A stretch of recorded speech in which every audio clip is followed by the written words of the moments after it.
Com você, aqui é o professor Ronaldo e estamos para a nossa aula de filosofia. Nós estamos começando hoje o terceiro bimestre. Fizemos uma caminhada árdua até aqui, não foi fácil.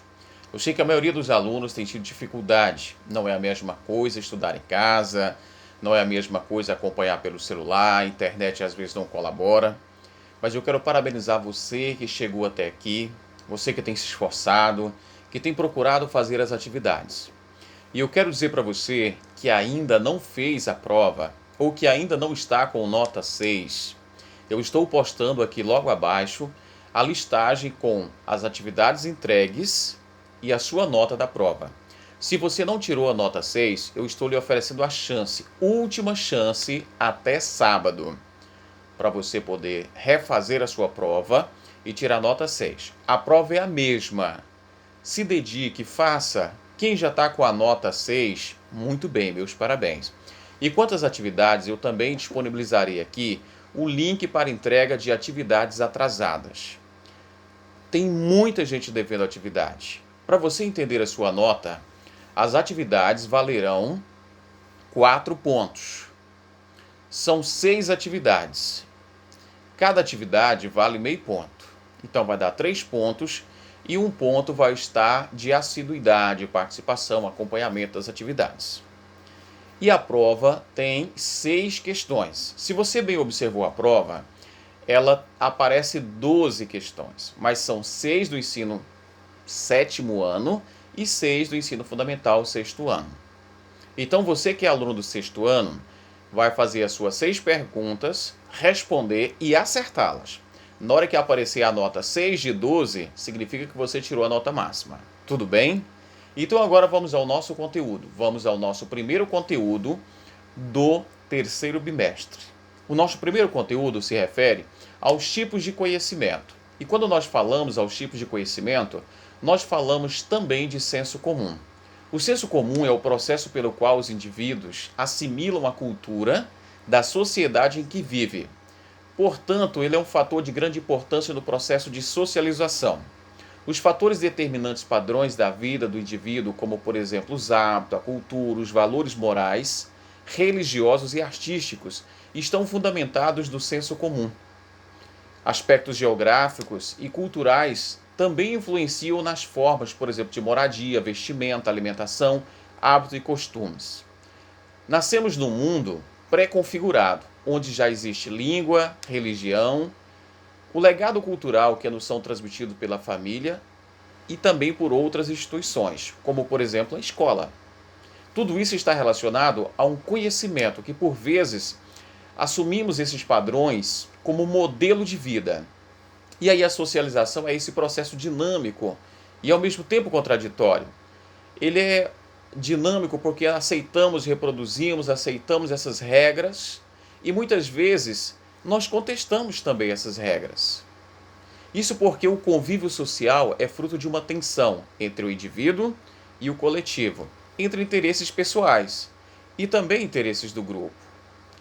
Como a sociedade é um fenômeno histórico, existem padrões que vigoram em uma época e são modificados em outra. Por exemplo, aquela calça boca de sino que já fez muito sucesso, aquela calça xadrez do Agostinho, hoje, se alguém usar aquilo, vai ser tido como ridículo, né? A mudança do padrão configura a revolução, o momento histórico em que a revolta acontece, a intolerância, o modo de vida coletiva. As revoluções, elas não acontecem todo dia. Elas são marcos históricos do fim de uma época e início de outra. Já os conflitos, eles são mais comuns no cotidiano. Refletem a insatisfação dos grupos sociais, frente às desigualdades de classe, etnia, condições de trabalho, entre outros. Quanto maior a desigualdade, mais a sociedade produz conflitos. A convivência em sociedade ela é uma necessidade dos seres humanos. Por isso tendemos a pensar como os outros. Assumimos preconceito sem refletir, muitas vezes. As ações que repetimos coletivamente tornam-se hábitos sociais. Por exemplo, a moda, que padroniza e institucionaliza o comportamento de grupos sociais de determinada época.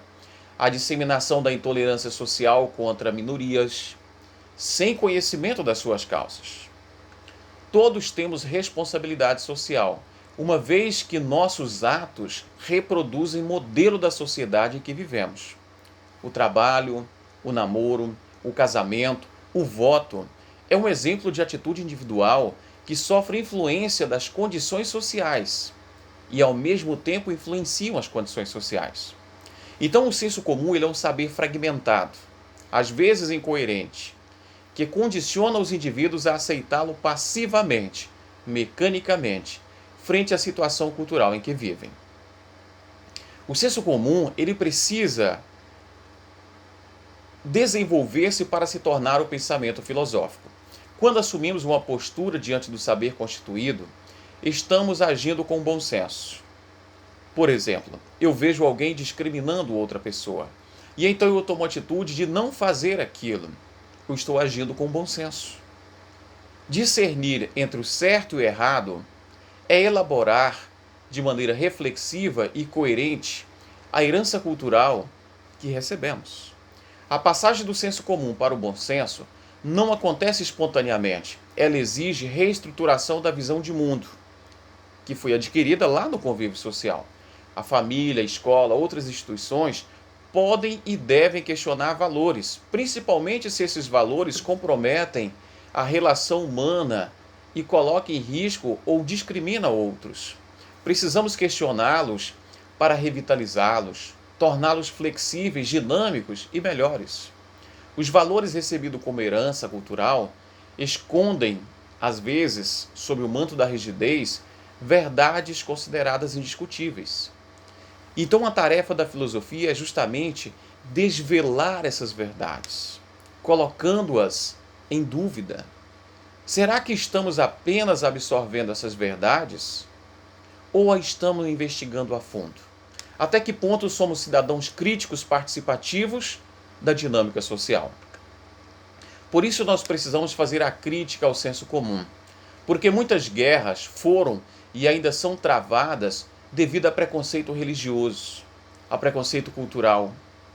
As razões que fazem com que os filósofos critiquem o senso comum estão, portanto, relacionadas à falta de tolerância e critérios rigorosos para a fundamentação de qualquer tipo de conhecimento.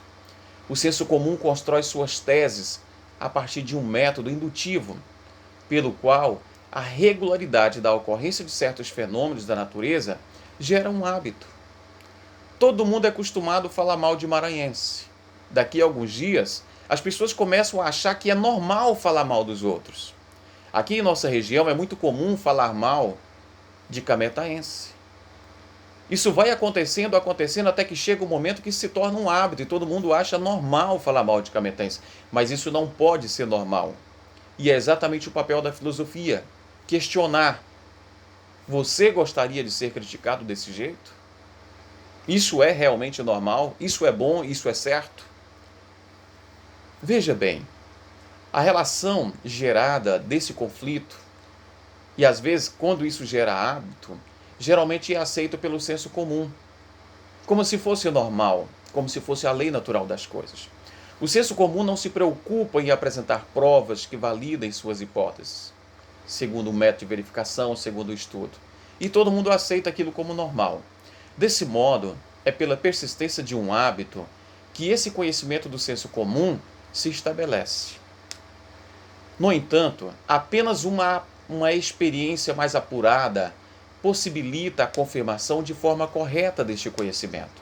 Por isso a importância da filosofia e por isso cabe à filosofia fazer a crítica dos modelos e padrões do senso comum, permitindo que a investigação mais apropriada proporcione um conhecimento mais fidedigno que permita fazer previsões mais precisas e que esse conhecimento esteja de acordo com a realidade, porque o conhecimento deve avançar da simples aceitação de práticas estabelecidas pela tradição até a formulação de regras de conduta que possam ser avaliadas a partir de um ponto de vista moral, procurando assim, desta forma, um conhecimento que seja bom, que seja honesto e verdadeiro para a maioria das pessoas. Porque o senso comum é, na verdade, um conhecimento popular, que não tem provas, não obedece regras e acontece de qualquer maneira. Um exemplo, quando eu digo Filho de peixe, peixinho é.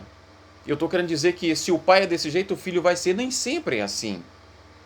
Às vezes o pai é um canalha, mas o filho é um homem bom, sensato. Ou o contrário, o pai é um homem bom, mas o filho não vale nada. Nem todo filho de pastor é pastor. Por que se diz, quando a gente pensa, por que se diz que o nosso mundo é pré-configurado?